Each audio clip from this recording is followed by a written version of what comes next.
Good afternoon. I'm Shanti. I'm a research scholar from Anna University, Chennai. I really thank the organizers for giving me this opportunity, especially Ms. Manjushri, to whom I've been coordinating. Even before we could start, let me just quickly ask you one single question, because you're all in that age group. What if your son or daughter's classmate performs very well? What would be your natural question, or what would you basically ask them to do? Son or daughters? Hope you because when the last speaker said publishers all wake up, many of the audience also woke up. Okay. So when your say your neighbor gets a new house, new car, basically we all also want to get something of that class, and we also want to own that. So my presentation is also basically about that. When I saw the business sector, the corporate sector doing something good, I also thought, okay, why not the educational sector also derive some benefits from that. I have worked with the academy, I have worked with the industry for some time. So in the corporate sector, if you could see, there's a lot of informal conversations happening. The culture is such that the knowledge sharing through informal means is a normal happening each day. But if you take the academic sector, it's not that. Except for your teaching, learning environment, the teaching the classroom thing. Otherwise, there is not much of conversations happening, especially amongst the student or between students and the faculty. And there is one case when few years back, just 2 years back, there was a girl who took up blogging, and this girl actually spoke well. She actually wrote very good about the professor who taught her, and like this somehow came to the knowledge of the rest of the professors. So this girl was called, and almost an inquiry commission was set up, like to ask, why did you blog? How could you blog? Like it's something against the disciplinary norms of the university, and you're not supposed to blog. And she was very seriously warned not to repeat that mistake again. And now she's a news producer with BBC because of her blogging skills. Though the professors didn't discourage that. So if you look at the academic sector, still there's not much of flexibility there. So how could we actually derive benefits from the corporate sector? When I mention the corporate sector, basically that adopting various tools, platforms to enable such informal conversations amongst its employees and derive the collective intelligence of its employee base.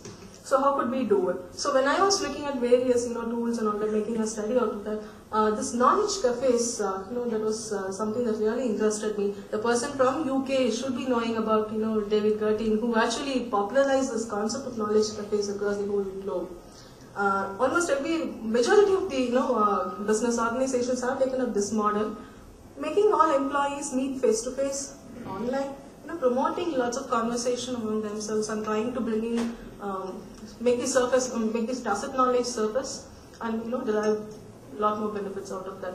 Knowledge cafes, nothing but, yesterday we had a small workshop here. The last session, I don't know how many of you were here. We had some round table setups with people interacting, taking up a particular topic, and they were discussing the issues that are involved and what are the solutions that could actually be taken up. So knowledge cafes is something similar to that, except for a small difference. You stick on to your own table. Say if a member, 4 members are there in one particular table, the other table would be having similar members. There would be so many table setups. Here the difference would be the participants of one table would shift to the other tables, meet more people, collaborate, interact, dialogue, socialize, do all the things and try to understand each other, understand the subject much more better. And basically it's all the collective intelligence that's going to come out of all your conversations. So it's a very beautiful, informal way of conversing and deriving benefits. So we thought of, I had a small experiment. This is the Gertin's Knowledge Cafe. If you could go to www.gertin.com, you will be having more inputs on this, how a knowledge cafe is conducted and how to do all that, the modus operandi of that. So this was taken up, and I wanted to just test if this could really bring in benefits in the academic sector. So a college was chosen for this. So this is the SSN College of Engineering. It's a college that is actually run by HCL, but that has nothing to do with my presentation. So this college has an IT department. So they had some workshop on security software development. So we picked up few participants. There were registrations invited. the first 20, actually they had a one more workshop a few months back on the same topic. So few participants were picked up from that, and the second level of workshop was organized. And the first 20 registrations were picked up to conduct this knowledge cafe. And these samples, if you could look at this, there were students and faculty, both from the hosting college and from the rest of the other colleges in Tamil Nadu. So this had a representation from 3 other colleges plus the hosting college, faculty and students. There was a mix about that. So if you look at that, few customizations were actually done to the knowledge cafe style. As I told you, knowledge cafes, you'll have setups where people would come, the anchor or the coordinator would announce the topic for discussion. Okay, and they'll be discussing all that. So there are slight modifications to this to suit the academic environment.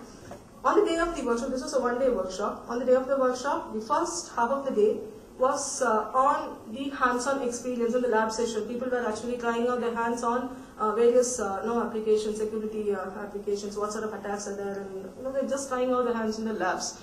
After that, they were actually exposed to a video session.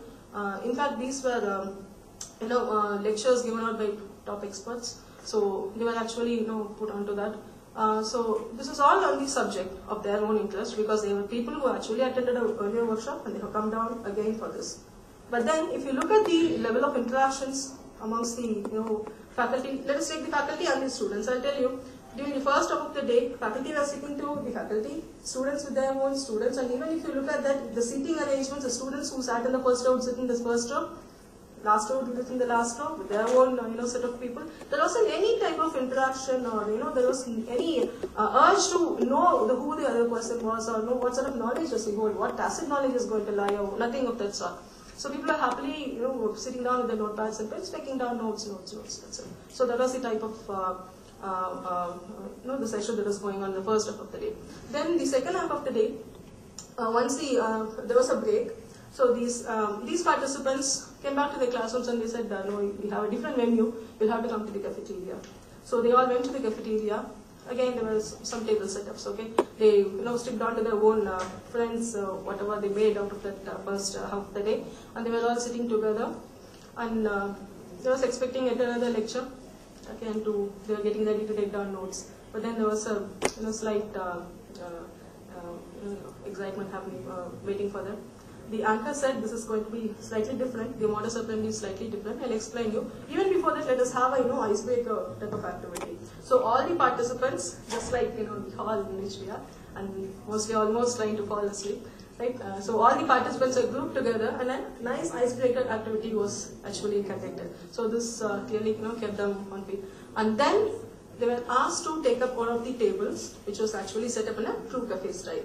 So now every table would have, say, 4 or 5 seats with few writing materials, and so there were 5 tables set up in that style, and every table had a mix of both students and faculty from the hosting college as well as from the rest of the colleges. So what happened? The anchor announced a topic of discussion. He actually narrowed down the topic of discussion right from. Okay. So they took up the topic and they started discussing. Yes, sure, right. Very much.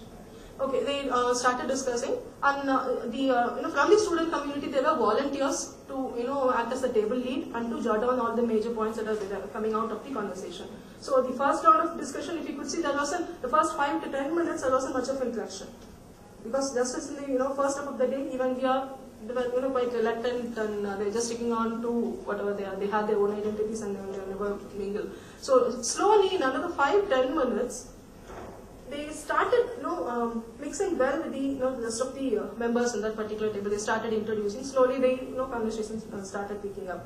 Then gradually, they started working up on the topic. And after 20 minutes, the anchor also kept moving around to all the tables, motivating the participants to, people who are not speaking out or something, he was just motivating them to speak out. So after 20 minutes, there was a break announced. They'll have to actually shift tables. Every member has to take yet another table where he has not been to. So that is the condition of this thing. So only the table host alone would remain in the same table, and the rest of the members would move to the other tables.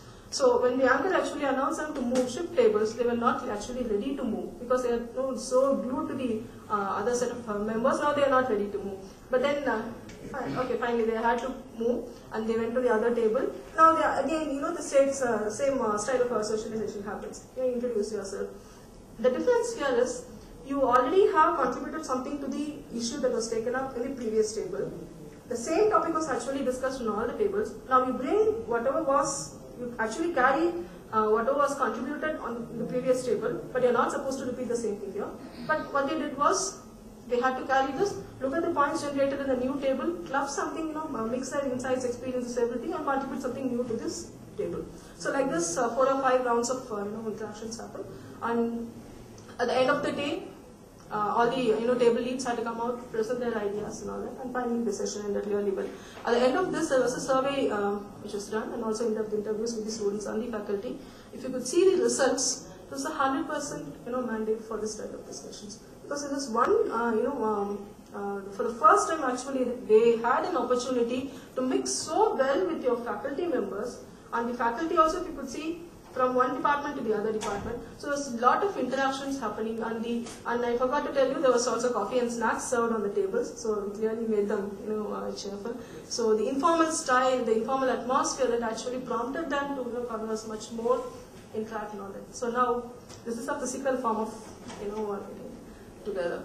Now this is all about ICT, the whole conference is about ICT. So now naturally, and if you are separated by geographical distances, if you want to scale it up, scale this model up, naturally you have to depend on technology. So what exactly can we do? I'll be ending it in another 2-3 slides, 2-3 minutes. You have only 1 minute. 1 minute, fine, sorry, okay, 1 minute. Okay, so we tried a few options. One was the live messenger that we had. There was one more software, I'll just show you that. If you look at the software, this is a software. Here, the use of this software, you could just pick up people who want to be on a particular table, and you could replicate the same style of conversations that you have face to face online. So this is one particular software, and you also have the chat rooms, you have your messengers. So all this was tested out, but then finally the the essence of face to face interactions, the liveliness was missing out in all these softwares. Then we actually got to know about Second Life.